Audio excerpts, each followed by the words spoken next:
aujourd'hui, je peux dire merci à la cigarette pour ce qu'elle m'a permis de guérir en moi.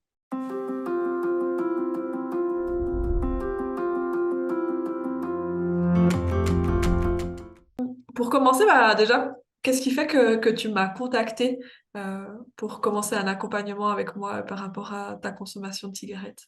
Quand j'ai su que tu faisais des accompagnements par rapport aux addictions, et ça faisait un moment que ça trottait dans ma tête, c'était oui tout de suite, quoi. Donc je me suis dit, moi je pose ma candidature, si Rachel elle dit oui, c'est magnifique. Donc c'est vraiment ça qui m'a amené. C'est vraiment l'intuition, quoi. Au tout début, dans quel état d'esprit tu étais à l'idée d'arrêter de fumer la première fois qu'on en a discuté?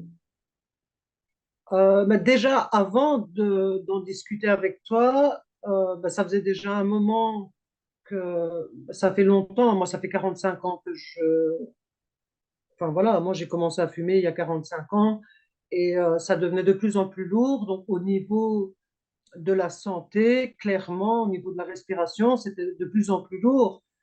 Et, euh, et il y a une chose qui me perturbait énormément, c'était la peur d'arrêter de fumer parce que j'avais cette croyance qu'en arrêtant de fumer, ben, c'est là que j'allais mourir. Disons les choses clairement, c'était vraiment ma peur la plus forte. C'était, ben voilà, j'arrête de fumer et ce corps qui est tellement habitué à fumer, il va pas supporter le choc. Donc pour moi, c'était vraiment le frein majeur.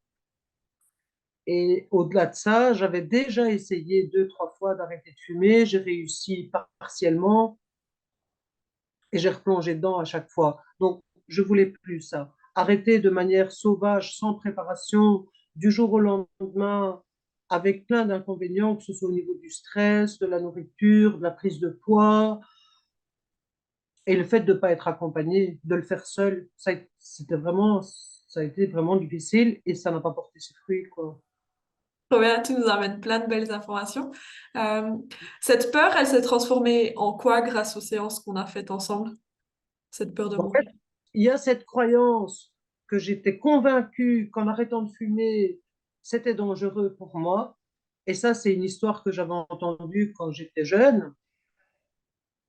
Et à côté de ça, je sentais qu'il y avait comme une espèce de mise en garde. De mise en garde de, OK, tu vas arrêter de fumer, mais fais pas ça n'importe comment.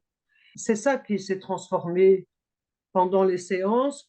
Donc la première chose, déjà, c'était d'aller visiter cette croyance et de me rendre compte finalement donc clairement c'est une croyance, donc c'est vraiment mon mental qui, qui s'est fait un film. Ça, c'était la partie par rapport à la croyance. Et puis, il y a cette autre partie que je trouve que c'était important, et c'est ça qu'on a fait en séance, c'est de considérer cette peur. C'est vraiment de l'entendre et d'aller voir qu'est-ce qu'elle me dit, c'est quoi les messages derrière, à quoi je dois être vigilante. Et là, il est sorti plein de choses qui sont importantes pour moi, pour ma santé, pour mon bien-être, au niveau essentiellement de comment prendre soin de moi. Ouais, exactement. Et ça a quelle valeur pour toi de voir que finalement ton parcours pour arrêter la cigarette, ça a été plein d'apprentissages sur comment prendre soin de toi? Ouais, c'est impressionnant et vraiment, je t'en remercie mais infiniment parce que tu as été vraiment dans l'accueil, dans la douceur, dans vraiment l'accompagnement. C'était vraiment moi qui avançais et je me sentais soutenue et guidée pour pas partir dans tous les sens. Moi, je m'attendais pas à ça.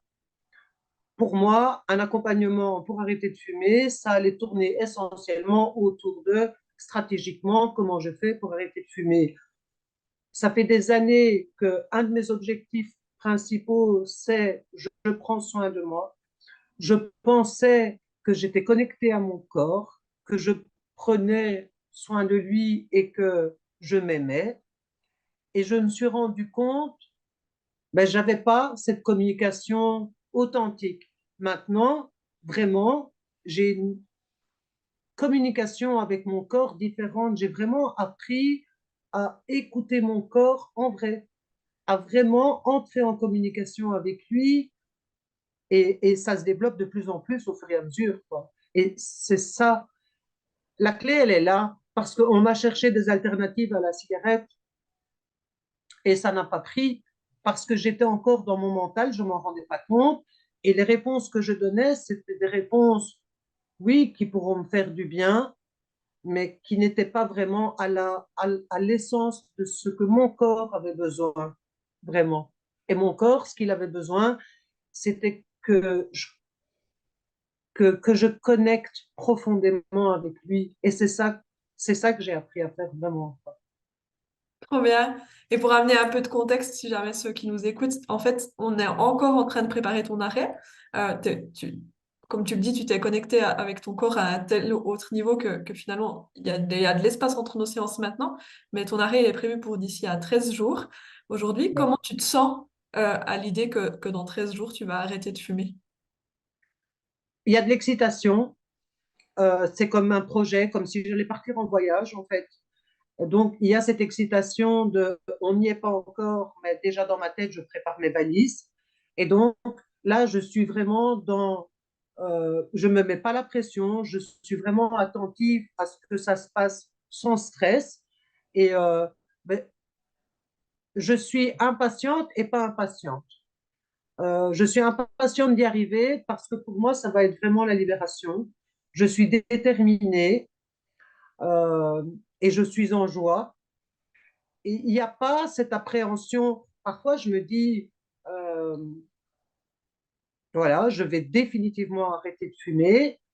Et avant, quand je pensais ça, je pensais à un manque, je pensais à quelque chose qui allait être difficile et je le perçois plus comme ça.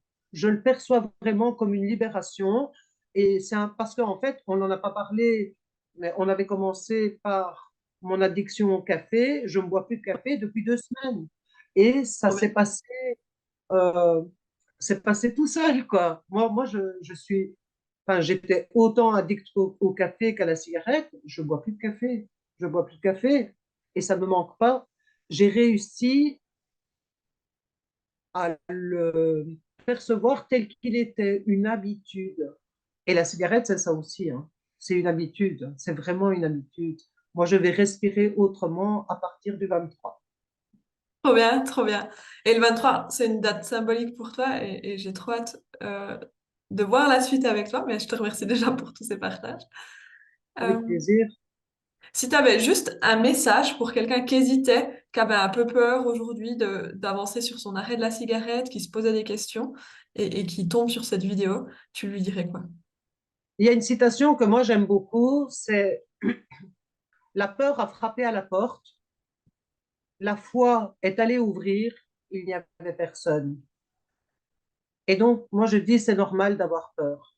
C'est vraiment normal et la peur, pour moi, c'est un allié. C'est un allié, il faut en tenir compte, il a quelque chose à dire aussi. Donc, il y a vraiment quelque chose à aller creuser là. La foi est allée ouvrir, il n'y avait personne, ça veut dire que vas-y, quoi. Aie peur, ok, c'est ok ça, mais frappe à la porte, quoi. Demande de l'aide, vas-y, et tu vas voir si tu vas en confiance.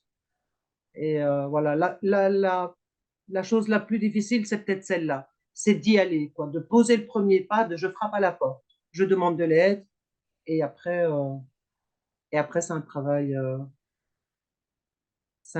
qui est bah, bien sûr en profondeur. Ça soulève évidemment des choses qui sont pas toujours très agréables à vivre, mais c'est tellement libérateur, hein.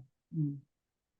Ouais, et toi, tu as su vraiment faire ce travail-là. Je pense que tu peux aussi te féliciter parce que les résultats, ils sont là aussi parce que tu étais motivée, tu étais prête à aller t'introspecter, tu étais prête à à répondre aux questions que je te posais, tu étais prête à aller à l'écoute de ton corps et ça, c'était puissant aussi. Et c'est puissant aujourd'hui, tu vois, tu sais ce que tu me dis maintenant, tu sens que ta philosophie, elle a carrément changé vis-à-vis de l'arrêt comparé à tous tes arrêts précédents.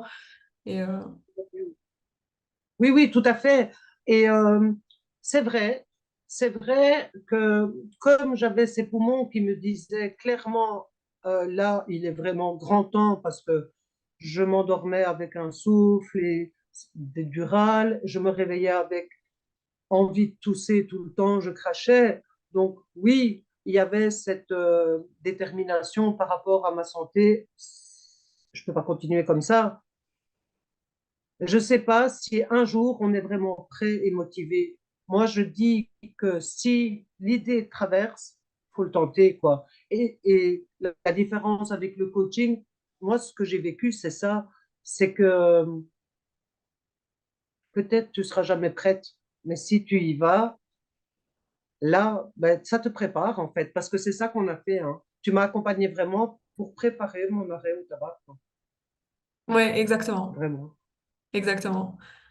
Et au début, tu me disais aussi un peu, ben, en fait, je culpabilise parce que je fume encore. Alors que, en fait, maintenant, tu te rends compte de la valeur que ça a d'avoir mis toutes ces étapes en amont et de vraiment avoir préparé cet arrêt. Et ça me fait vraiment plaisir de te l'entendre redire comme ça. Ah oui, mais clairement, et c'est vrai, ça c'était aussi une étape super importante quand je culpabilisais en effet quand je fumais parce que je m'étais mis la pression, parce que je voulais que, tu sais, la bonne élève en moi qui voulait faire correctement les choses et tout. Et finalement, c'était une source de souffrance en plus parce que dans le chemin de la préparation, j'en étais pas encore là. Et ça, c'est quelque chose que tu m'as apporté, toi, de mettre la lumière sur le fait qu'on n'y est pas. On n'y est pas encore. Il y avait vraiment ce respect de mon rythme. Je me suis vraiment sentie respectée dans ça. Je me suis sentie mon corps tout entendu par rapport à tous ses besoins. Et si j'avais réussi à arrêter de fumer ou que ça avait été super vite, ben le danger, c'est que finalement, cette cigarette, avec ton accompagnement, elle m'a permis d'aller régler des choses anciennes, enfouies, que j'avais jamais été soulevées. Et ça m'a servi à ça aussi. Donc aujourd'hui, je peux dire merci à la cigarette pour ce qu'elle m'a permis de guérir en moi en plus. Merci beaucoup à toi pour ce témoignage et pour le temps que tu as pris. Merci à toi aussi.